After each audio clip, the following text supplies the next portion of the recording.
A minha mãe vendeu a sua herdade por 300 mil euros. A minha sogra, de queixo erguido e tom altivo, atirou. Vocês, os dois, dão 150 mil ao vosso irmão para ele pagar a dívida, senão nunca mais me chamem de mãe. O meu marido respondeu de imediato. Então, ainda bem. Escusamos de ser mãe e filho para o resto da vida. Conseguem acreditar? Aquela frase ecoou no meio da sala de estar da casa da minha sogra, tão gélida que fez com que toda a sala, até então ruidosa, ficasse num silêncio sepulcral. O meu nome é Inês. Naquela tarde, eu tinha acabado de regressar do Alentejo, depois de ter ido com a minha mãe tratar das escrituras da venda do último terreno da nossa família. Não era um pedaço de terra qualquer. Era a quinta que o meu pai nos tinha deixado antes de falecer. Era o lugar onde a minha mãe mantinha a sua horta, onde tínhamos um pequeno anexo e onde ela, todas as tardes, se sentava a recordar o meu pai. Durante anos a fio, por mais que lhe oferecessem bom dinheiro, ela sempre se recusou a vender. Dizia que ali ainda sentia a presença dele, mas, no fim, acabou por vender. Não porque precisasse de dinheiro para luxos, nem para ter uma velhice abastada. A minha mãe vendeu a quinta apenas porque tinha pena de ver o meu marido, e eu sempre a viver em casas arrendadas em Lisboa, com a corda na garganta, e constantemente a sermos menosprezados pela minha família política por não termos casa própria. No cartório notarial, ela segurou minha mão, com os olhos marejados, e disse: "A mãe já está velha, vivo bem em qualquer lado. Se vocês os dois tiverem uma casa em vosso nome, já posso fechar os olhos em paz." O valor da venda foi de 300 mil euros. A minha mãe guardou apenas uma pequena quantia para alguma emergência de saúde e disse que o resto era para nós comprarmos o nosso apartamento. Abracei a pasta com os documentos, com o coração pesado como chumbo. Durante toda a viagem de regresso a Lisboa, vinha a olhar pela janela do carro, com as lágrimas a ameaçarem cair. Tinha um nó na garganta pela compaixão que sentia pela minha mãe. Uma vida inteira de sacrifícios e até ao fim a pensar apenas na filha. Mas o que eu não imaginava era que, antes mesmo de eu conseguir contar a novidade a alguém, a notícia já tinha chegado aos ouvidos da minha sogra mais rápido que o vento. Mais tarde vim a saber que uma conhecida lá da terra, que viu a minha mãe a assinar os papéis no notário, ligou a fazer fofoca à dona Beatriz, a minha sogra. Talvez, aos olhos deles, o facto de a minha mãe vender a terra não fosse a dor de uma mulher idosa, mas sim um bolo de dinheiro apetitoso que lhes tinha caído do céu à porta. Assim que entrei na sala, antes mesmo de descalçar os sapatos, vi a dona Beatriz sentada no meio do sofá, de cara trancada, braços cruzados sobre o peito. Ao lado dela estava o Tomás, o meu cunhado, de cabeça baixa a mexer no telemóvel, com um ar carrancudo, mas com um sorriso de canto, como quem espera para ver o circo pegar fogo. O meu marido, o Duarte, também tinha acabado de chegar do trabalho e estava a tirar o casaco no hall de entrada. Ao sentir o ambiente pesado, parou. A dona Beatriz não perdeu tempo com rodeios. Assim que me viu, levantou o queixo e perguntou logo: "Ouvi dizer que a tua mãe vendeu a herdade por 300 mil euros, é verdade?" Fiquei petrificada. Eu nunca lhe tinha falado daquele assunto, muito menos tinha a intenção de pôr o dinheiro da minha mãe em cima da mesa perante a família do meu marido. Perguntei apenas em voz baixa: "Como é que a mãe sabe disso?" Ela deu um sorriso cínico, com uma voz afiada como uma faca. "Um assunto tão importante e ias esconder desta família?" Não tive tempo de responder. Ela continuou, com a maior naturalidade, como se estivesse a dividir o seu próprio dinheiro. "Ainda bem. Então vocês os dois dão 150 mil euros ao Tomás para ele pagar a dívida. A nossa casa está numa situação crítica, não é altura para sermos egoístas." Fiquei com os ouvidos a zumbir. 150 mil euros. Ela disse aquilo com uma leveza enorme, como se fossem uns trocos para ir ao café, sendo que aquilo era metade do dinheiro que a minha mãe tinha conseguido ao vender a sua última propriedade para que eu pudesse ter um teto. Tentei manter a calma. "Dona Beatriz, esse dinheiro é para comprarmos a nossa casa. Além disso, a dívida do Tomás." Nem consegui acabar a frase.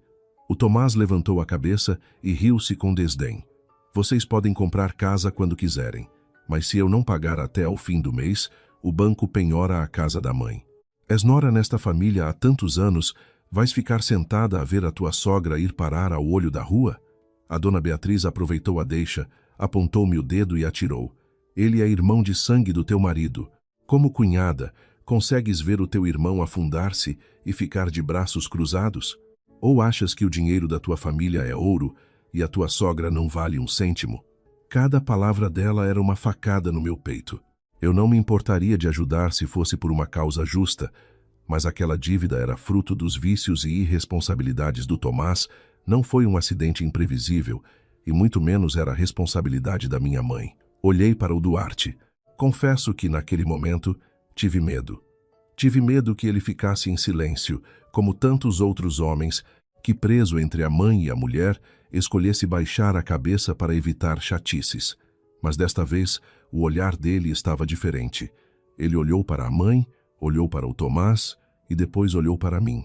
Os punhos dele cerraram-se, as veias das mãos saltaram. A dona Beatriz, vendo-me calada, achou que eu estava a ceder. Bateu com a mão na mesa de centro, elevando a voz. É a última vez que digo, vocês os dois dão os 150 mil euros ao vosso irmão. Senão, a partir de hoje, nunca mais me chamem de mãe. Assim que a frase terminou, a sala congelou. O Tomás recostou-se no sofá com ar de vitória. A dona Beatriz ergueu a cabeça, certa de que, ao usar a palavra mãe como chantagem, o Duarte iria ceder. Mas o meu marido endireitou-se. Caminhou até mim, colocou a mão no meu ombro, num gesto claro de proteção. Depois olhou a mãe nos olhos, com uma voz grave, onde cada palavra caía com um peso imenso. Então, ainda bem, escusamos de ser mãe e filho para o resto da vida. A dona Beatriz ficou em choque absoluto. O Tomás levantou-se de um salto. Quanto a mim, naquele segundo, o meu coração bateu tão forte que achei que ia ficar sem ar. Nunca tinha visto o Duarte falar assim com a mãe. Não gritou, não foi mal educado, mas foi de uma frieza cortante. E eu percebi que a verdadeira tempestade nesta família ia oficialmente começar naquele minuto. A sala parecia ter ficado sem oxigênio. O sorriso de vitória da dona Beatriz congelou-lhe no rosto. O Tomás deixou quase cair o telemóvel no chão flutuante. Nenhum dos dois esperava que o homem, que sempre foi de poucas palavras, que sempre engoliu sapos em nome da palavra família, respondesse de forma tão implacável. A dona Beatriz, a tremer, apontou o dedo ao filho. Tu acabaste de dizer o quê? Atreves-te a dizer que não precisas de mãe? Por causa desta mulherzinha, por causa dos trocos da família dela, atreves-te a cuspir no prato de quem te deu a vida? A voz dela atingiu um tom estridente. Se fosse no passado, bastaria ela mencionar quem te deu a vida para o Duarte se calar. Mas desta vez, não baixou a cabeça. Puxou uma cadeira, sentou-se ao meu lado, colocou as mãos sobre a mesa e disse com uma voz rouca: não é por causa do dinheiro, nem é a Inês que me está a influenciar. É porque a mãe e o Tomás já foram longe demais. A dona Beatriz soltou uma gargalhada forçada e distorcida. Longe demais? Eu só quero salvar o teu irmão. Entre irmãos de sangue não há cá o ir longe demais. O Duarte olhou para o Tomás.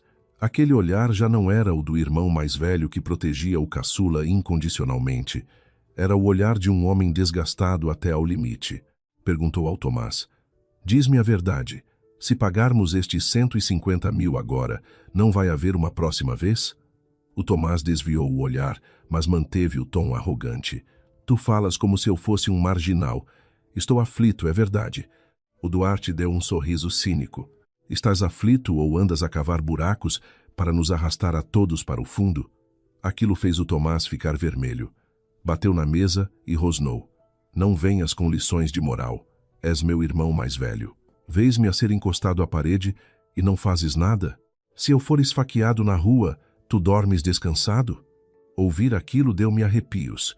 Pelos vistos, aos olhos dele, a culpa nunca era dele. Os outros é que tinham de carregar o fardo, salvar e pagar as faturas. O Duarte levantou-se, a voz não era alta, mas era muito dura. Quem é que te mandou meter nas apostas desportivas? Quem é que te mandou falsificar assinaturas de contratos? Quem é que te mandou pegar na escritura da casa da mãe para ires pedir empréstimos a agiotas? Quantas vezes já fizeste isto? Já perdeste a conta? A dona Beatriz meteu-se logo pelo meio, como se tivesse medo que o Tomás fosse encurralado. Ele ainda é novo. Se errou, aprende. Tu és o irmão mais velho. Tens uma vida mais estável. Tens de o puxar para cima. Vais deixar o teu irmão morrer? Senti um nó na garganta ao ouvir o ele ainda é novo. O Tomás já tinha passado dos 30. Já não era um menino de 10 anos para estar debaixo da saia da mãe. Mas para a dona Beatriz, ele seria para sempre o caçula coitadinho. Já o meu marido era o pilar da casa. Podia rachar, podia partir, mas tinha de ficar quieto para os outros se apoiarem nele. Tentei manter-me serena e falei baixo, mas de forma clara. Dona Beatriz, aquele dinheiro foi a minha mãe que vendeu a quinta para nos ajudar a comprar casa. Nós não podemos pegar no dinheiro da reforma e do suor da minha mãe para pagar as dívidas do Tomás.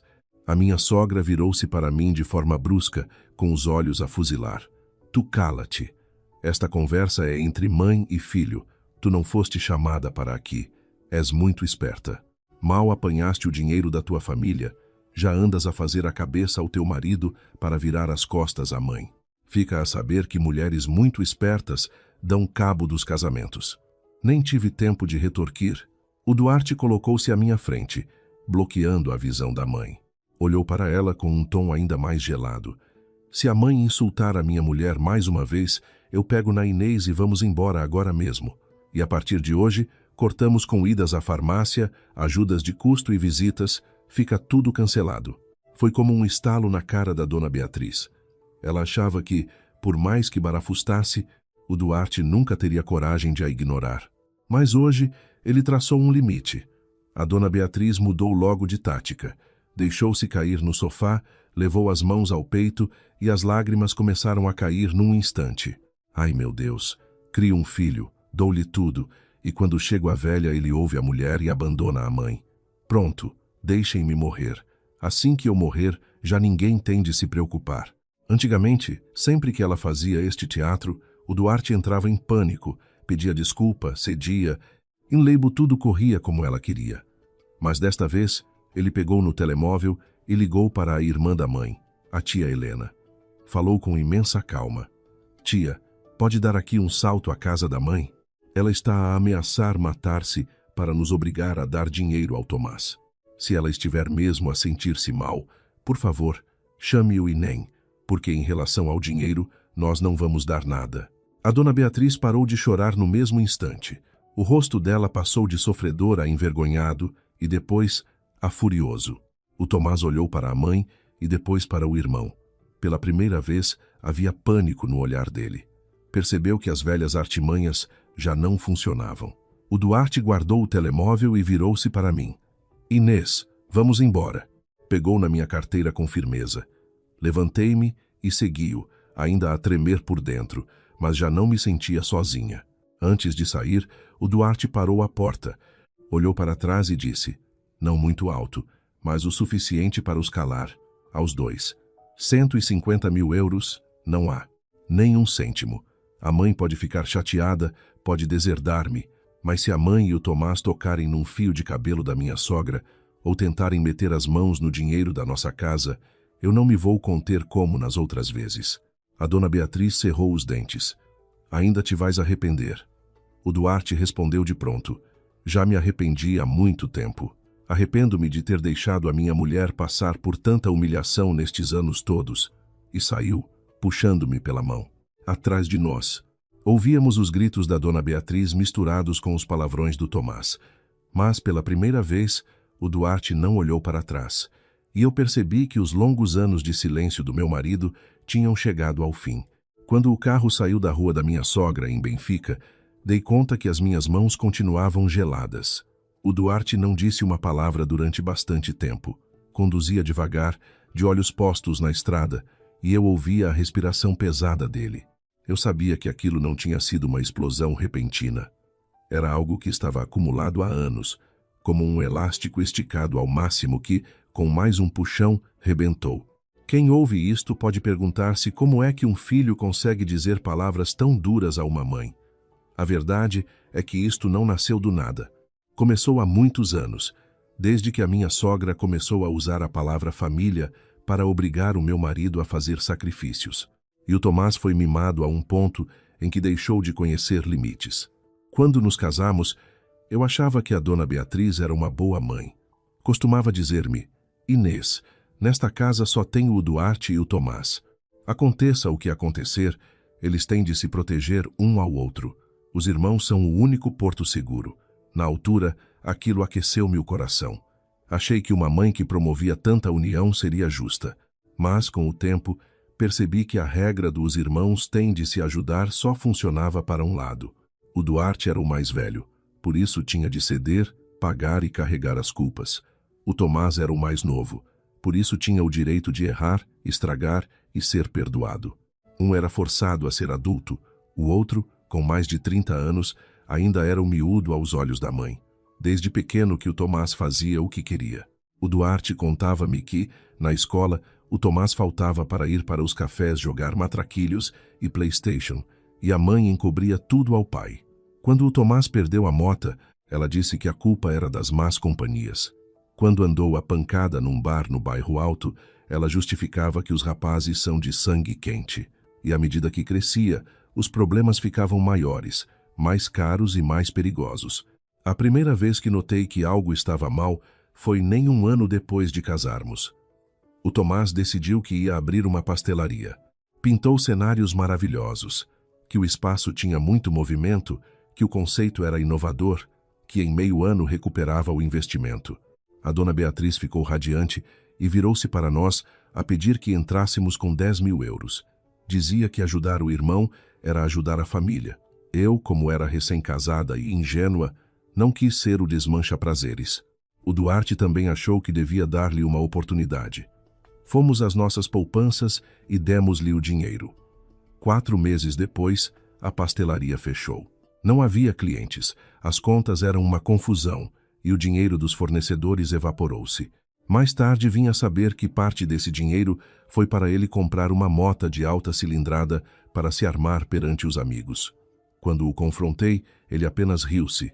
A vida de empresário é assim, cunhada. Toda a gente tropeça. A dona Beatriz ainda o defendeu. Ele está a começar nos negócios. É normal errar. Se vocês, que são os irmãos mais velhos, lhe caem em cima, como é que ele vai ter coragem de fazer mais alguma coisa na vida? Engoli o sapo e pensei para mim mesma que tinha sido dinheiro gasto para aprender uma lição. Mas não sabia eu que era apenas a primeira vez. Pouco tempo depois, o Tomás disse que queria abrir uma loja de revenda de material elétrico. Desta vez, não pediu dinheiro vivo. Pediu que alguém fosse fiador de um empréstimo de 15.000 euros, porque ele não tinha o nome limpo no Banco de Portugal. A dona Beatriz chamou o Duarte para almoçar. Fez-lhe o prato favorito bacalhau à Brás e lançou a escada. Ajuda o teu irmão só mais esta vez. Se ele conseguir estabilizar, a mãe deixa de andar preocupada e tu também não terás de o sustentar no futuro. Eu via a hesitação do meu marido. Ele é muito ligado à família e sentia o peso de ser o primogênito. Acabou por assinar como fiador. Eu calei-me para não transformar o almoço de domingo numa guerra. O resultado? A loja nem abriu portas em condições. O Tomás comprou material contrafeito, os clientes exigiram devoluções e o dinheiro para pagar ao banco não existia. Esse empréstimo de 15.000 euros fomos nós, o meu marido e eu, que andamos a pagar durante quase 2 anos. Houve um dia em que não aguentei mais e disse à minha sogra que nós também tínhamos as nossas despesas e não podíamos passar a vida a pagar os calotes do Tomás. A dona Beatriz bateu com o copo na mesa e cravou-me um olhar gelado. O dinheiro é uma coisa material. Se começas a fazer contas ao cêntimo com a tua própria família, então é melhor não pôres mais os pés nesta casa. Aquilo magoou-me profundamente. Eu era nora, mulher do Duarte, mas ali a minha voz era tratada como puro egoísmo. Na altura, o Duarte ainda tentava apaziguar as águas. Abraçava-me e sussurrava: aguenta mais um bocadinho, a minha mãe já tem idade, o Tomás ainda não tem juízo, eu vou falar com ele a bem. Acreditei nele. Tinha pena de o ver no meio daquele fogo cruzado, mas quanto mais cedíamos, mais a dona Beatriz e o Tomás se aproveitavam. O ponto de ruptura aconteceu há 1 ano. O Tomás usou o nome da empresa de construção civil onde o Duarte trabalhava para assinar um contrato falso de fornecimento de materiais com um empreiteiro conhecido. Usou o facto de ser irmão do Duarte como garantia, recebeu o sinal em dinheiro vivo e foi derretê-lo em apostas desportivas online. Quando chegou o dia da entrega, não havia material nem dinheiro. O empreiteiro foi fazer um escândalo à porta da empresa do Duarte. O meu marido foi suspenso para averiguações e a reputação que ele demorou anos a construir quase foi parar ao lixo. Lembro-me bem desse dia. O Duarte estava sentado no nosso sofá, com a cabeça entre as mãos, com os olhos vermelhos. Não chorava alto, mas os ombros dele tremiam. Um homem que passou a vida a sacrificar-se pela família acabou por levar uma facada nas costas do próprio irmão. Para evitar processos judiciais e salvar o emprego, tivemos de pagar uma indemnização de quase 40 mil euros. Tive de vender os anéis de ouro que a minha mãe me deu no casamento, esvaziar a poupança que tínhamos para o futuro do nosso bebê e pedir dinheiro emprestado para tapar aquele buraco. E o que fez a dona Beatriz? Nem sequer obrigou o Tomás a pedir desculpa. Disse apenas uma frase que me ficou gravada na memória. Ele tem pouco juízo. Vocês estão a fazer um alarido enorme só para o rebaixar. Foi essa frase que mudou o Duarte. Nessa noite, ele sentou-se a meu lado e disse-me, com a voz embargada: eu estava errado, Inês. Achava que ao ceder estava a manter a família unida. Na verdade, estava a deixar que nos arrastassem para a lama. Desde esse dia, cortamos praticamente relações com o Tomás. O Duarte obrigou-o a assinar um papel a comprometer-se a nunca mais usar o seu nome. Nunca mais emprestamos dinheiro, nunca mais fomos fiadores. Fechamos a porta a qualquer sarilho. Em relação à dona Beatriz, o Duarte manteve o mínimo por respeito cívico. Comprava a medicação para a tensão e para os ossos, deixava-a em cima da mesa dela e vinha embora. Ela não agradecia. Virava costas e dizia com frieza: desde que casaste, para ti a tua mãe só serve para lhe deixares uns comprimidos de esmola, não é? Eu achava que aquele afastamento ia acalmar as coisas, mas enganei-me. Para uma mãe que estava habituada a dispor do filho mais velho, o facto de o Duarte dizer não deixou-a com raiva por perder o controlo. E quando soube que a minha mãe vendeu a quinta por 300 mil euros, viu aí a última boia de salvação para safar o Tomás, segurar a sua própria casa e, acima de tudo, voltar a mandar na vida do filho. Depois do episódio do contrato falso, achei que o Tomás tinha ganhado algum medo. Um homem que quase fez o irmão ser despedido e obrigou a cunhada a vender o ouro de casamento deveria ter o mínimo de vergonha na cara.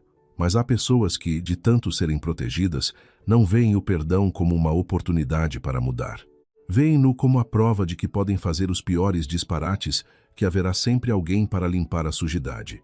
Meses depois, numa noite, o Duarte tinha acabado de chegar à casa e o telemóvel começou a tocar freneticamente. Era a dona Beatriz. Normalmente, ela evitava ligar diretamente para ele desde o último corte de relações. Falavam apenas o estritamente necessário. Mas naquele dia, ela ligou sem parar. O Duarte ficou a olhar para o ecrã um bocado e acabou por atender. Como eu estava ao lado, ouvi perfeitamente a voz trêmula dela. Duarte, vem à minha casa já, estamos desgraçados. Senti um arrepio. O Duarte fez silêncio e perguntou: é o Tomás outra vez, não é? Ela não respondeu diretamente, apenas soluçava. Anda para cá, se não vieres. Eu mato-me. Olhei para o meu marido. A cara dele espelhava uma exaustão de fazer pena, mas pegou nas chaves do carro. Disse-me: fica em casa, eu vou lá ver o que se passa. Mas eu não consegui ficar quieta. Vesti um casaco e fui com ele. Tinha o pressentimento de que não ia ser coisa pouca. Quando chegamos à casa nos subúrbios, as luzes estavam acesas, mas o ambiente parecia de um velório. O Tomás estava encolhido a um canto do sofá, com o cabelo desgrenhado e os olhos vermelhos. A dona Beatriz tinha um monte de papéis na mão. Mal nos viu, correu a agarrar o braço do Duarte. Salva a mãe, Duarte, vão me tirar a casa. O Duarte estacou. Tirar a casa como? O que a casa tem a ver com o Tomás? A minha sogra, a tremer, passou-lhe os papéis. Eram notificações de um empréstimo em incumprimento, com o aviso de execução da hipoteca do imóvel. A casa que estava como garantia era a dela. Fiquei de sangue gelado. Apesar de ser um apartamento modesto em Amadora, era onde ela vivia há mais de 20 anos e era o seu único bem. Olhei para o Tomás. Ele estava de olhos postos no chão, sem coragem de encarar ninguém. O Duarte leu as páginas e a cara dele fechou-se cada vez mais. Perguntou: quando é que a mãe assinou a hipoteca da casa para ele pedir dinheiro emprestado? Ela choramingava. Ele disse que era só um empréstimo de 40 mil para investir num negócio, que em poucos meses pagava. Eu pensei que ele estava mesmo a tentar endireitar a vida e assinei. Não sabia que ele andava a pedir empréstimos a agiotas para pagar uns com os outros. Isto virou uma bola de neve. O Duarte apertou os papéis nas mãos. E qual é o valor total? A dona Beatriz não conseguiu dizer. O Tomás sussurrou: mais de 250 mil. Fez-se um silêncio sepulcral. Ouvia-se apenas o tic-tac do relógio da sala a bater nos meus nervos. O Duarte olhou para o irmão, com uma voz profundamente amarga. Depois de tudo o que fizeste, ainda tiveste a lata de pôr a casa da mãe como garantia. O Tomás levantou a cabeça de repente, tentando uma defesa ridícula. Eu não a obriguei. Ela assinou porque quis. E eu ia mesmo fazer um negócio a sério, mas... O Duarte cortou-o a meio. Mas perdeste tudo nas apostas, fizeste mais dívidas, e agora precisas de outro idiota para morrer por ti, é isso? A dona Beatriz virou-se imediatamente para proteger o filho mais novo, apesar de ser ela a estar à beira de ir parar à rua. Não lhe fales assim, ele está desesperado. Se na altura tu o tivesses ajudado mais um pouco, ele não precisava de se ter metido com agiotas. Fiquei incrédula. A este ponto, prestes a perder o teto, ela continuava sem culpar o Tomás. Tentava atirar a culpa para cima do meu marido, o filho que passou a vida a pagar os calotes e a carregar a cruz pelo irmão. O Duarte soltou uma gargalhada breve, cheia de cinismo, e perguntou-lhe: então, a sua casa, a sua assinatura, o dinheiro que ele pediu a agiotas, a culpa no fim de tudo é minha? A dona Beatriz engasgou-se por segundos e voltou a chorar. Não estou a dizer que a culpa é tua, mas tu és o mais velho. És mais estável. Tens uma mulher que sabe fazer contas, tens emprego, tens futuro. Ele não tem nada. Se tu não o ajudares, quem é que ajuda? O Duarte respondeu de imediato: eu já o ajudei vezes demais. Mas ele não quer ser salvo, mãe. Ele quer puxar a família toda para o poço com ele. A minha sogra deixou-se cair no sofá, escondendo o rosto nas mãos. Nessa noite, ela confessou que durante quase um ano, a reforma inteira e a renda que recebia de uma pequena garagem iam todas para pagar os juros do Tomás. Vendeu as pulseiras de ouro que tinha guardadas, levantou os depósitos a prazo e até andou a pedir dinheiro às vizinhas e amigas idosas para esconder que a casa estava penhorada. Tinha pavor de que a família alargada soubesse, que os vizinhos comentassem, que dissessem que o filho mais novo era um traste. Ao ouvir aquilo, sentiu uma mistura de pena e raiva. Pena porque ela também estava encurralada no buraco negro que o seu próprio excesso de proteção tinha criado. Mas raiva porque ela não estava verdadeiramente arrependida. Continuava a ver o Tomás como o passarinho indefeso e o Duarte como o barco de resgate que era obrigado a atirar-se à água mesmo estando a afundar. O Duarte pousou os papéis na mesa e foi muito claro: posso levá-la a um advogado para vermos se dá para negociar com os credores. Posso comprar-lhe os medicamentos se ficar doente, mas não pago nem mais um cêntimo das dívidas dele. 0. O Tomás levantou-se de um salto. Como é que tens coragem? Se a mãe perder a casa, a vergonha também é tua. Não julgas que ficas bem na fotografia. O Duarte olhou para ele, gélido. Prefiro passar vergonha do que perder a minha mulher e a minha vida por tua causa. Essa frase fez a dona Beatriz levantar a cabeça bruscamente. Fuzilou-me com o olhar, como se a culpa da mudança do Duarte fosse inteiramente minha. Eu sabia, desde que casou contigo é que ele ficou assim. Antigamente não andava a contar tostões com a mãe nem com o irmão. Mordi o lábio e não respondi. O Duarte fê-lo por mim. Antigamente eu não contava os tostões e a mãe achava que eu não sentia a dor. Mas eu também sou pessoa. Também tenho a minha própria família. Naquela noite, saímos de casa da minha sogra debaixo de um coro de choros e queixas. A relação que já estava tremida partiu-se de vez. Contudo, o Duarte nunca a abandonou completamente. Todos os meses ia deixar os remédios, umas compras de supermercado para idosos, deixava tudo em cima da mesa e vinha embora. A dona Beatriz nunca agradecia na frente dele. Virava as costas e dizia seca: "Não preciso das tuas esmolas." Mas no dia seguinte, as caixas dos comprimidos já estavam abertas. Eu via as embalagens vazias no lixo da cozinha quando íamos lá. Sabia que ela tomava os remédios, mas o orgulho e o rancor impediam-na de dizer um obrigado. O conflito tornou-se crônico, como brasas por baixo das cinzas. Começamos a visitar, lá cada vez menos. A dona Beatriz, por sua vez, meteu na cabeça que eu lhe tinha roubado o filho. Por isso, quando lhe chegou aos ouvidos que a minha mãe tinha vendido a quinta no Alentejo por 300 mil euros, aos olhos dela, aquilo não era dinheiro da minha família. Era a chave para ela salvar o Tomás, salvar o apartamento na Amadora e, acima de tudo, recuperar o controle sobre o filho mais velho. A minha mãe vendeu o terreno numa manhã de céu cinzento. Eu estava sentada ao lado dela num cartório do Alentejo, a ver as mãos enrugadas dela a assinarem aquelas escrituras. E o meu coração apertava-se. Aquela propriedade não era apenas um bem, era onde o meu pai construíra a nossa vida. Mas, por amor à filha, ela cedeu. Depois de assinar tudo, a minha mãe segurou a pasta dos documentos em silêncio durante bastante tempo. Só quando saímos à rua é que ela olhou para mim e disse com uma voz rouca: "Inês, este dinheiro é para vocês comprarem a vossa casa. Ouve bem o que te digo. Não o emprestem a ninguém, não sirvam de fiadores a ninguém, e muito menos paguem dívidas dos outros com ele. Eu já sou velha, mas ainda percebo das coisas. Há poços tão fundos que nem com rios de dinheiro se conseguem encher." Fiquei com lágrimas nos olhos. Ela sabia, pelas coisas que eu lhe contava, o que se passava com a família do Duarte, e aquelas palavras eram um misto de compaixão e aviso. Apertei-lhe a mão e sorri para a tranquilizar. "Eu sei, mãe. Eu e o Duarte vamos usar isto para comprar a nossa casa. Depois a mãe vem viver conosco, não quero que se preocupe mais." Ela olhou-me com tanta ternura. "A mãe não precisa de luxos. Só quero que tenhas um porto seguro, onde não precises de engolir sapos de ninguém." O pior para uma mulher não é a falta de dinheiro, é a falta de uma rota de fuga. Essa frase ecoou na minha cabeça durante toda a viagem de regresso a Lisboa. Vinha sentada no carro a abraçar a pasta de documentos, de coração cheio. Imaginava o nosso novo apartamento.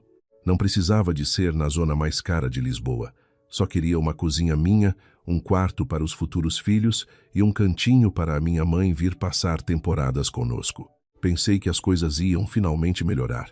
Mas eu não sabia que, enquanto Maybe estava na estrada, a notícia da venda da terra já se tinha tornado no isco de uma armadilha. Quem avisou a dona Beatriz foi uma prima em segundo grau lá da aldeia, que conhecia ambas as famílias. Ela viu a minha mãe no notário, ouviu o valor dos 300 mil e ligou logo para a minha sogra só para meter a conversa em dia. Mas aquilo não foi conversa. Para a dona Beatriz, foi o toque a rebate. Mais tarde, percebi o quão aterrador isso foi. Ela não ligou a perguntar se a minha mãe estava bem, se estava triste por se desfazer das memórias do meu pai. Ligou logo para o Tomás. Segundo me contou uma vizinha, nessa tarde o Tomás chegou à casa da mãe com o carro a chiar pneus. Fecharam-se os dois na sala a planear. "Tens a certeza de que a mãe dela vendeu aquilo por 300 mil?" perguntou a dona Beatriz. O Tomás apressou-se a confirmar. "Disseram-me agora. O dinheiro já deve estar na conta ou quase. Temos de agir rápido, mãe. Se o Duarte vai dar sinal para uma casa com esse dinheiro, ficamos a ver navios." A dona Beatriz ainda hesitou, não por pena de mim ou da minha mãe, mas com receio da reação do Duarte. No entanto, o Tomás tocou no ponto fraco. "Vais deixar que a Inês mande no teu filho mais velho para sempre? Eu sou o teu filho mais novo, a tua casa vai a leilão. Se ele tem 300 mil euros à mão e não salva a própria mãe e irmão, então ele não vale nada." Aquelas palavras foram gasolina para a fogueira. A dona Beatriz já andava convencida de que o Duarte tinha mudado por minha causa.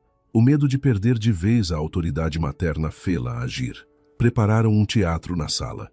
A dona Beatriz ligou ao Duarte com voz fria, dizendo apenas que precisavam de ter uma reunião de família urgente. A mim, não ligou. Sabia que eu ia chegar do Alentejo e ficou ali, refastelada no sofá, com a pose de uma cobradora de impostos à espera do devedor. Na mesa do centro, colocou estrategicamente um copo de água. a caixa dos comprimidos para a tensão e os papéis da execução da penhora da casa do Tomás. Tudo encenado para me fazer sentir culpada mal pusesse os pés na sala. Quando cheguei, encontrei-os aos dois. O Tomás estava de lado, com olheiras de quem não dorme, mas os olhos cravados na minha carteira, como se os tais 150 mil estivessem lá dentro. O Duarte estava encostado à janela, tenso, pois não sabia o motivo da reunião. A dona Beatriz nem me deixou pousar as chaves. A tua mãe vendeu a quinta por 300 mil euros, não foi?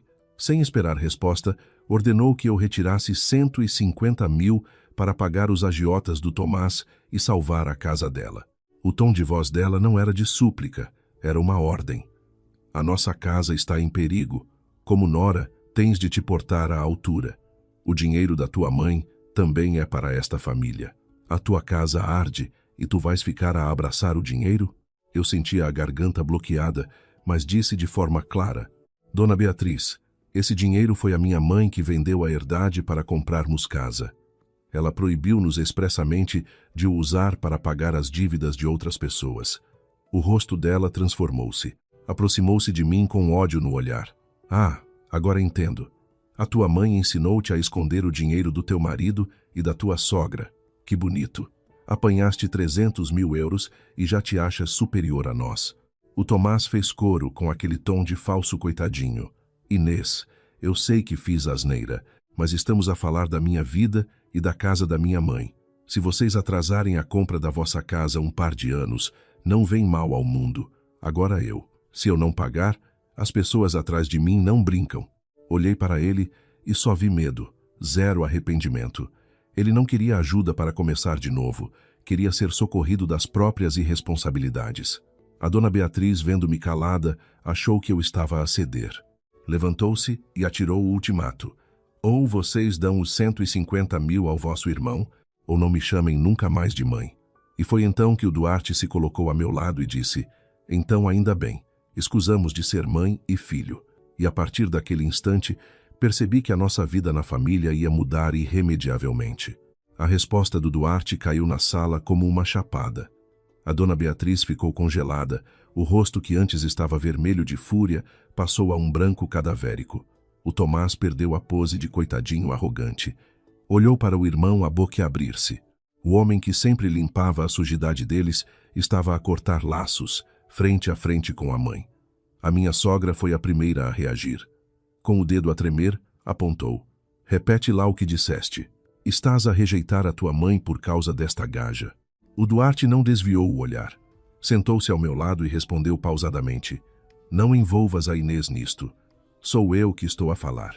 Não dou dinheiro nenhum, não vou pedir esmolas à minha sogra e não deixo o Tomás tocar num tostão da minha casa. Aquele momento foi um misto de alívio e de tristeza para mim. Ver o marido finalmente traçar um limite tão rígido foi libertador, mas compreendia a frustração profunda que ele sentia ao fazê-lo.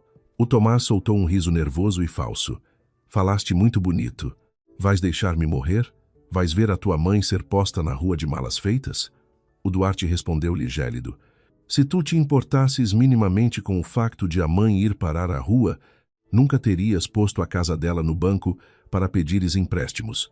Não uses a mãe como escudo para a tua cobardia. A frase secou a garganta do Tomás. A dona Beatriz bateu na mesa. Não humilhes o teu irmão. Ele errou, mas é do teu sangue. Se tens mais possibilidades, a tua obrigação é ajudá-lo. O Duarte acenou levemente com a cabeça, com um sorriso de enorme tristeza. Já o ajudei, mãe. Ajudei tanto que a Inês teve de vender os anéis de casamento, ajudei tanto que quase fui despedido por justa causa. O dinheiro para os meus futuros filhos foi-se todo. Alguma vez perguntaram como é que nós nos sentíamos. A dona Beatriz calou-se por momentos e virou a raiva para mim. É tudo por tua causa. Desde que vieste para esta família que o Duarte é forreta conosco. A mulher que guarda o dinheiro a 7 chaves acaba com qualquer família. Não quis discutir mais. Quem quer culpar os outros encontra sempre um bode expiatório. O Duarte pôs-me a mão no ombro e disse à mãe: podes insultar-me à vontade, mas se insultares a Inês mais uma vez, saímos por aquela porta e nunca mais voltamos. A dona Beatriz rangeu os dentes. Estás a ameaçar-me? Eu sou tua mãe. O Duarte disse baixo. Foi por seres minha mãe que engoli sapos até hoje. O silêncio era tão denso que quase se podia cortar a faca. O Tomás, a andar de um lado para o outro, parou e disse-me: Inês, telefona à tua mãe. Diz que precisas de 150 mil emprestados. Eu assino um papel. A casa da mãe fica de garantia. Não sejas a razão pela qual a minha mãe e o meu irmão se desentendem. Olhei para ele bem nos olhos. Tomás, a minha mãe não te deve nada. Ela vendeu uma quinta de uma vida inteira para me dar um teto. Não foi para pagar os teus luxos e dívidas. O rosto do Tomás escureceu. Deu um passo em frente e disse em tom de ameaça: Tem cuidado com o que dizes. As pessoas que estão atrás de mim não brincam. Se eu não tiver descanso, se calhar a tua família também não terá. Fiquei gelada, mas o Duarte levantou-se num ápice e bloqueou a passagem. Encarou o irmão. O que é que tu acabaste de dizer? Repete lá para eu ouvir. O Tomás recuou, mas tentou manter-se firme. Eu só estou a dizer verdades. O Duarte cerrou os dentes. Se tu te atreveres a tocar na Inês, se tocares num fio de cabelo da minha sogra, ou se mandares alguém assombrar a família dela, eu deixo de te considerar meu irmão. Aí, o assunto não se resolve em família. Resolve-se na esquadra da PSP. Ouvir a sigla PSP fê-lo tremer ligeiramente. Foi subtil, mas notou-se. A dona Beatriz, vendo o filho encostado à parede, começou com as lamúrias. Agarrou o peito, ofegou e sentou-se. Ai de mim, criei um filho para meter a polícia atrás da própria família. Deixem-me morrer. No passado, isto bastaria para o Duarte entrar em pânico. Mas ele pegou no telemóvel e ligou à tia Helena. Em voz alta disse: Tia, a mãe está com dores no peito. Não sei se é fita ou se é verdade. Venha cá ver, se for preciso, chame a ambulância. O dinheiro das dívidas do Tomás, eu não pago. A dona Beatriz parou de choramingar instantaneamente. Olhou-o de olhos muito abertos, completamente chocada. Do outro lado da linha, a tia Helena perguntou logo: Outra vez o caloteiro do Tomás? A sala ficou em silêncio. Afinal, a família inteira sabia, mas ninguém tinha coragem de dizer em voz alta. A dona Beatriz, morta de vergonha, tentou arrancar o telemóvel das mãos do Duarte, mas ele continuou: Pode vir, tia. Eu e a Inês vamos embora. A mãe precisa de assistência, mas do dinheiro, esqueçam. A minha sogra levantou-se. Se saíres por essa porta, não voltas a entrar. O Duarte olhou para ela com os olhos marejados, mas firme. Voltarei quando a mãe precisar de um filho. Se a mãe só precisa de uma caixa multibanco para o Tomás, peço desculpa, mas a máquina avariou e puxou-me pela mão rumo à saída. Atrás de nós, os berros dela e do Tomás soavam na escadaria do prédio. Quando saímos à rua, ele parou um segundo. Respirou fundo, como a tentar engolir um nó na garganta. Perguntei-lhe: Estás bem? Ele apertou-me a mão. Não estou. Mas se eu não saísse daquela casa hoje, perdia o direito de te proteger para o resto da vida. O rosto dele, sob a luz amarela dos candeeiros de rua em Lisboa, estava estourado. Mas pela primeira vez, vi nele a paz de uma decisão definitiva. Mas a dona Beatriz não ia desistir tão facilmente. No dia seguinte, logo pela manhã, o telemóvel do Duarte estava um autêntico caos. A tia Helena, o tio Rui e primos distantes mandavam mensagens. Ele abriu o grupo da família no WhatsApp e mostrou-me. A dona Beatriz tinha escrito um testamento autêntico, fazendo-se de vítima. Escreveu que o filho mudou depois de casar, que a sogra vendeu propriedades por centenas de milhares de euros e nós só queríamos vida de ricos, enquanto o irmão enfrentava criminosos e a mãe ia ser posta na rua. Nenhuma palavra sobre as falsificações, sobre os negócios ruinosos ou os agiotas do Tomás. Acabava o texto dizendo: A dor de uma mãe é parir um filho que troca o sangue pela cama de uma mulher rica. Aquilo encheu-se de comentários rapidamente. Umas primas diziam: Mãe, só há uma. Outros mandavam farpas dizendo que eu era uma manipuladora gananciosa. As minhas mãos tremiam, não de medo, mas de fúria cega. O Duarte tirou-me o telefone. Não leias isso. Eles que falem. Nós vamos guardar tudo. E começou a tirar capturas de ecrã a todos os comentários insultuosos. Ele estava a agir com uma racionalidade fria. Perto da hora de almoço, Quando íamos sair de casa para falar com a agência imobiliária, a campainha tocou ininterruptamente. Pelo óculo da porta, vimos 5 ou 6 pessoas. Era a dona Beatriz, o tio Rui e algumas tias e primas da família paterna do Duarte. O Duarte abriu a porta e o tio Rui entrou logo a mandar postas de pescada. Duarte, meu rapaz, um homem que se deixa dominar pela mulher, é um frouxo. A tua mãe está naquela desgraça e tu andas a contar os tostões? A dona Beatriz sentou-se no sofá com um ar de viúva chorosa. Uma prima virou-se para mim. Inês, tu que vens de uma boa família devias saber. Se a tua mãe vos dá o dinheiro, a família do marido também deve ser ajudada. Se guardares tudo para ti, ninguém vai gostar de ti. Respondi suavemente. Prima, se fosse uma doença grave ou um acidente de viação, nós ajudávamos sem hesitar. Mas estas são as dívidas do Tomás que ele anda a acumular. Eu não posso usar o dinheiro da reforma da minha mãe para lhe tapar os buracos do jogo. O tio Rui fez um gesto brusco. Isso é um problema interno. O Tomás precisa de apoio para endireitar a vida. O Duarte levantou-se, foi ao nosso quarto e trouxe um dossiê pesado. Pousou na mesa. Tio, o tio sabe ler, não sabe? Isto é o comprovativo de um empréstimo de 15 mil que paguei por ele. Isto são transferências de 10 mil euros para a pastelaria falida. Isto foi o contrato falso pelo qual eu quase fui despedido e tive de pagar 40 mil, incluindo vender as joias do nosso casamento. Tudo somado dá quase 70 mil euros do nosso bolso. Fez-se silêncio total. O tio Rui empalideceu. As primas calaram-se. A dona Beatriz saltou logo em defesa do menino. Mas ele é teu irmão. Os problemas resolvem-se em casa. Para que é que andas a guardar faturas? O Duarte encarou-a, porque se não as guardasse, a mãe hoje estava a tentar passar a ideia de que a Inês é a vilã desta história na frente da família toda. O tio Rui ainda tentou remendar a situação. Bem, eu compreendo que já tenhas gasto muito, mas a casa da tua mãe vai ser penhorada. Isso não podes ignorar. Não estou a ignorar, respondeu o Duarte. Já disse que pago um advogado para travar as penhoras. Mas não vou dar 150 mil euros na mão do Tomás.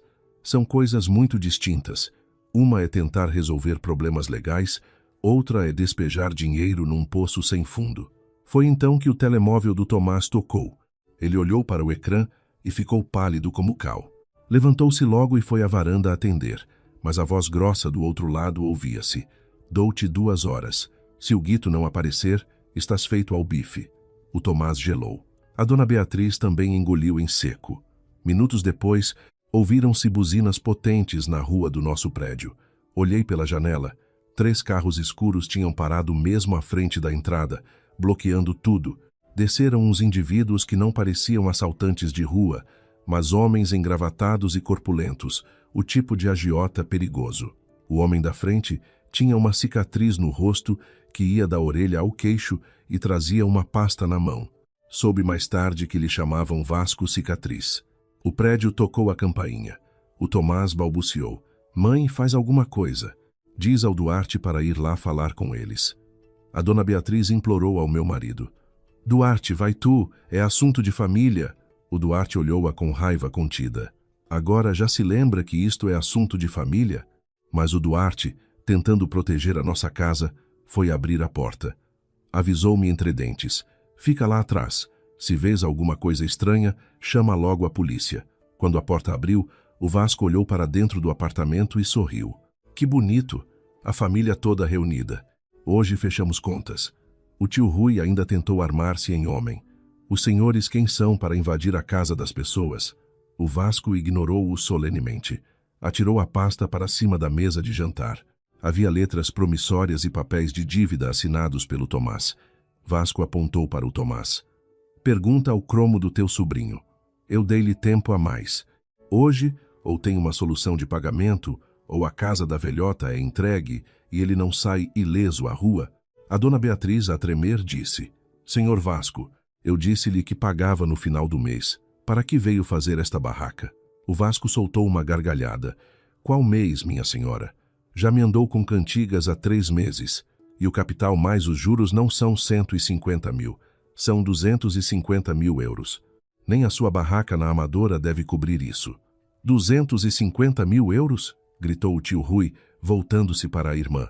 Beatriz, tu falaste-me de 150 mil. Uma das tias encostou-se à parede a passar mal. O Duarte fuzilou o irmão. Voltaste a pedir dinheiro emprestado depois de hipotecar a casa da mãe, seu animal?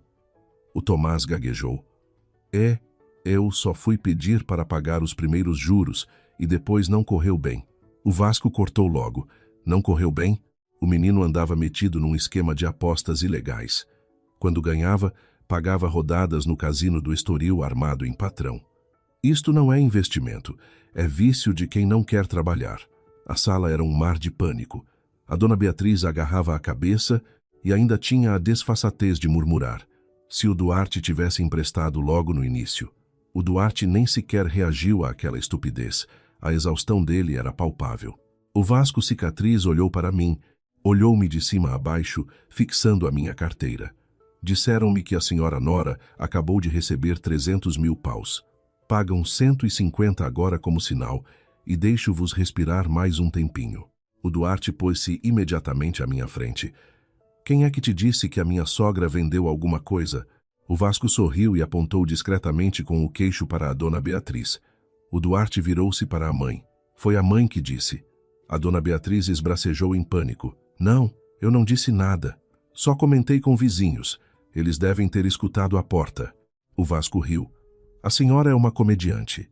Não foi você que nos avisou que a Nora tinha o dinheiro e nos mandou vir aqui pressionar porque o seu filho mais velho não iria aguentar a pressão? O tio Rui deixou cair as mãos. Beatriz, tu chamaste agiotas à casa do teu filho e da tua nora para os chantagear? A dona Beatriz tentava balbuciar qualquer coisa, mas as mentiras caíam por terra. O Duarte sacou do telemóvel e marcou logo o 112, deixando a chamada a chamar no altifalante. As dívidas do Tomás é o Tomás que as paga. Se voltar a mencionar o dinheiro da minha sogra ou entrar em minha casa com ameaças, apresento queixa por extorsão e ameaça agravada. Saiam já daqui. O Vasco ficou surpreendido com a frieza do Duarte. Fechou a pasta. Tudo bem, tens 2 dias. Mas olha que no papel as coisas não são tão fáceis de apagar. Eles saíram, mas o ambiente que ficou para trás era um autêntico velório. Os familiares encolheram-se.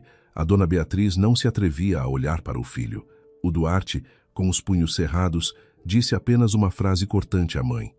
Para a senhora, a sua nora e a mãe dela são da família ou são só um cofre para arrombar quando precisa de salvar este palhaço? A ausência de resposta da minha sogra foi a confirmação que nos faltava. Depois daquele caos, enquanto a família dispersava, o Duarte trancou a porta. Encarou a mãe. Foi a senhora que planeou isto com ele, não foi? Claro que não, mentiu ela. O Tomás tentou disfarçar. Mãe, o Duarte é parvo. Foi uma coincidência. E, no exato segundo em que ele disse aquilo, o meu telemóvel vibrou. Recebi uma mensagem de WhatsApp de um número desconhecido. Dizia apenas: Inês, abre isto. Não deixes que eles te vendam por tuta e meia. Tinha em anexo um áudio de voz. Mostrei ao Duarte, que me fez sinal para o pôr a tocar no altifalante. O áudio começou. Ouviu-se perfeitamente a voz do Tomás. Mãe, aperta com o Duarte. Se não resultar, diz que os cortas da família, a Inês é cagona e tem medo de conflitos, vai largar o guito num instante. Depois, a voz da dona Beatriz. Acredito que sim. O Duarte nunca foi capaz de virar as costas à mãe. Quanto à nora, digo à família que ela é uma forreta que não nos quer ajudar. Ela cede para não passar vergonhas perante os tios. Foi de gelar a espinha. Aquela gente calculou cada fraqueza do meu marido e a minha fobia de conflitos para extrair o dinheiro da minha mãe. A dona Beatriz deu um salto. De onde é que isso veio? Andas a escutar-nos em nossa casa, Inês? Respondi calmamente. Dona Beatriz, eu não sou espiã. Apenas recebi o vosso planeamento maquiavélico. O Tomás gritou. Não fui eu que gravei. No mesmo instante, chegaram 3 fotos ao meu telemóvel através do mesmo número. A primeira foto mostrava o Tomás ao lado de uma mulher de feições cansadas e tristes, com cerca de 30 e poucos anos. A segunda era o comprovativo de uma transferência bancária com o nome de Tomás. A terceira era uma captura de ecrã de uma mensagem do Tomás para a mulher. Diz às pessoas que é para pagar os tratamentos do miúdo no privado, eles ajudam por pena. A legenda da mensagem dizia: querem saber a origem real das dívidas? Perguntem sobre a Marta. O Duarte agarrou no telemóvel. Quem é a Marta? Tomás. O Tomás tentou tirar-lhe o telemóvel das mãos, mas o Duarte virou-lhe o braço para as costas com uma força bruta que o fez ganir de dor. Se voltas a tentar encostar um dedo nela, parto-te os braços. Responde. A dona Beatriz, ao ouvir o nome Marta, empalideceu brutalmente. O Duarte percebeu. A mãe sabe. Eu não sei de nada, gritou ela, virando a cara. O Duarte largou o Tomás. Tudo bem, a partir de hoje não há conversas de café. Vou investigar isto até ao osso. Se andaste a usar a saúde de uma criança para burlar as pessoas, preparem-se para ir os dois responder a tribunal. Naquela noite, o Duarte decidiu que íamos encontrar-nos com o tal número misterioso. Fomos a um café perto do Hospital de Santa Maria. Entrou uma mulher magra, abatida, com um casaco gasto. Chamava-se Marta. Sem grandes demoras, ela retirou da mala um envelope plástico e colocou em cima da mesa. Era a certidão de nascimento de um rapazinho de 3 anos. O nome do pai estava em branco. Eu sou a Marta. Fui namorada do Tomás, disse com a voz cansada. Temos um filho. O nome não consta porque a vossa mãe, a dona Beatriz, não permitiu. Quando eu fiquei grávida, o Tomás estava nas lonas. A vossa mãe apareceu, deu-me 5.000 euros e disse para eu nunca mais lhes estragar a vida familiar. Disse que o filho dela precisava de fama de homem trabalhador e não de um bebê indesejado para lhe manchar a reputação na aldeia. Fiquei petrificada. Como é que uma mulher que passa a vida a falar de sangue da nossa família obriga uma mulher a omitir a paternidade do neto e paga para eles desaparecerem? O Duarte estava pálido.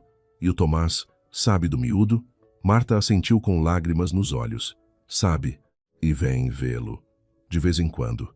Faz a sua fita de pai chorão, promete o mundo e, no fim, é para pedir dinheiro.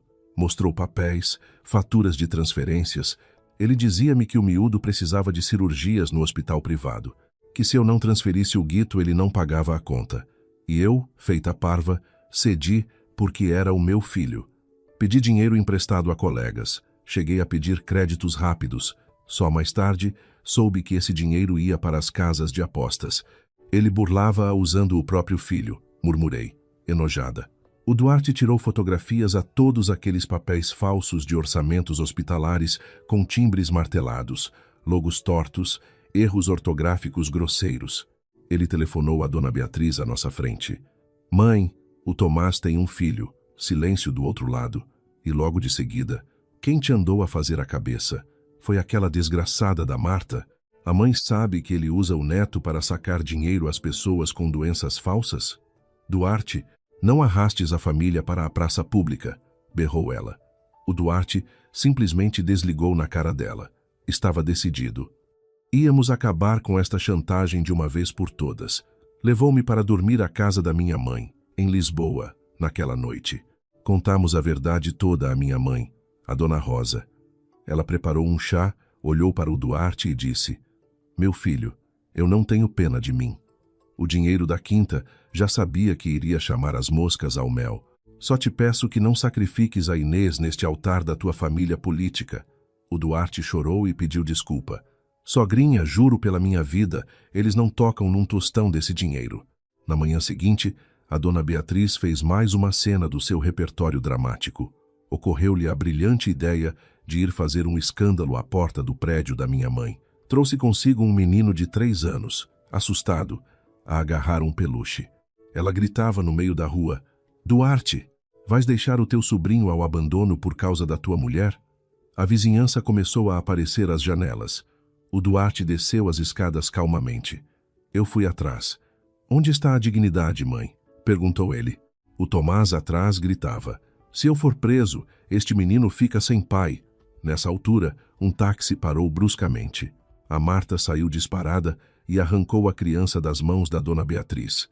Quem vos deu autorização para tirarem o meu filho da creche? Eu avisei a educadora que não podiam. A dona Beatriz, apanhada em flagrante, tentou desmentir. Eu sou a avó paterna. Fui levá-lo a ver a família. A Marta atirou-lhe à cara. Avó, A mulher que me atirou 5.000 euros para eu desaparecer agora, lembra-se que é avó para os vir extorquir? A dona Beatriz levantou a mão para esbofetear a Marta. O Duarte agarrou o pulso da mãe a meio do ar. A voz dele era de uma frieza atroz. Se bate nesta rapariga, chamo a PSP por tentativa de agressão e rapto de menor. Agora mesmo. Pode ir embora. E escusa de vir dar espetáculos. A vergonha perante os meus vizinhos foi demasiada. A dona Beatriz arrastou o Tomás dali para fora. Dias depois, organizamos uma reunião no escritório do Hugo, um advogado meu conhecido.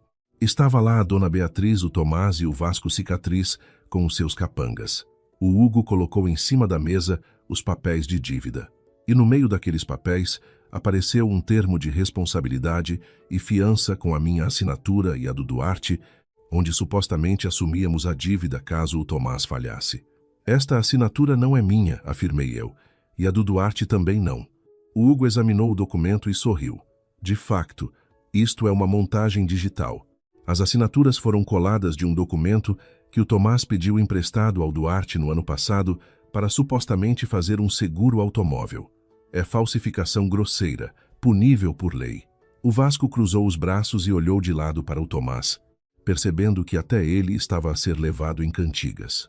Para piorar o cenário do Tomás, o Hugo apresentou os áudios e as fotos dos esquemas médicos falsos que a Marta tinha entregado e um dossiê das burlas do Tomás. Portanto, temos aqui o crime de burla informática, falsificação de documentos e tentativa de extorsão.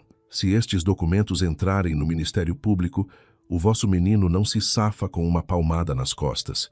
O Tomás, ao ouvir a palavra Ministério Público, desfez-se em pânico. Caiu de joelhos a chorar. Duarte, meu irmão, desculpa, eu não faço mais. Salva-me. Mãe, faz alguma coisa.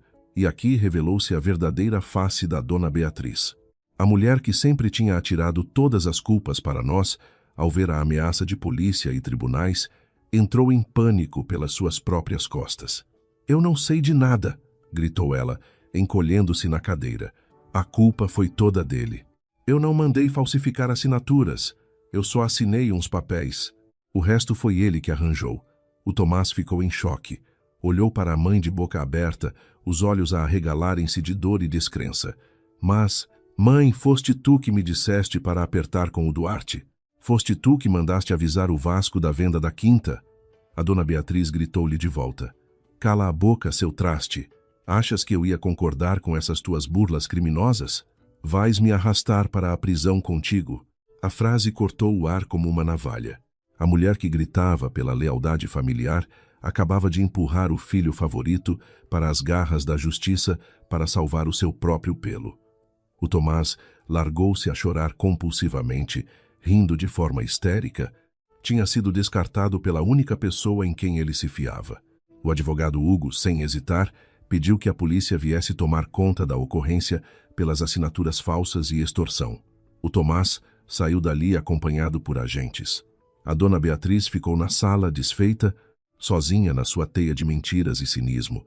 Tentou olhar para o Duarte, mas o olhar do meu marido estava vazio. Tinha esgotado a última gota de afeto ali. Fomos à nossa vida.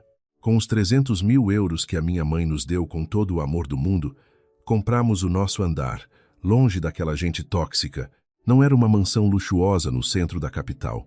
Era um apartamento acolhedor, onde as chaves só nos pertenciam a nós, onde ninguém mandava além do nosso amor e onde a minha mãe podia finalmente ter o seu quarto ensolarado e tranquilo. Passaram alguns meses. O Tomás respondeu em tribunal e a sua vida entrou num longo calvário com a justiça. A dona Beatriz perdeu o seu apartamento na Amadora. O banco executou a dívida e a casa foi a leilão judicial. Certo dia, numa tarde de chuva fria de inverno, a campainha do nosso apartamento tocou. Pelo videoporteiro vi a minha sogra. Estava envelhecida, curvada, com um casaco fino para o frio, os olhos tristes. O Duarte foi à porta do prédio. Ela tentou chorar, balbuciando. Duarte, a mãe já não tem para onde ir. Podes perdoar-me? O meu marido não a insultou, nem lhe virou totalmente a cara na desgraça completa. Olhou para ela de forma distanciada e definiu, de uma vez por todas, o seu preço de paz. Vou arranjar um quarto num lar ou numa pensão barata e eu assumo o pagamento e a sua medicação, mãe. Mas não pisa na nossa casa. Não quero ouvir falar do Tomás, nem quero que chateie a minha mulher ou a minha sogra. Esta é a minha última palavra. A dona Beatriz chorou copiosamente, mas o Duarte apenas lhe fechou a porta com calma. Eu abracei o meu marido quando ele entrou. Não precisávamos de palavras. Tínhamos pago um preço altíssimo de desgaste mental e lágrimas, mas finalmente encontramos o porto seguro que a minha mãe me prometera. A verdadeira casa de uma pessoa não se mede em tijolos ou em dinheiro, mede-se pela paz e pela certeza de que, ao trancar a porta, quem fica do lado de dentro são os que realmente nos querem bem e respeitam os nossos limites. E isso não há chantagem no mundo que pague.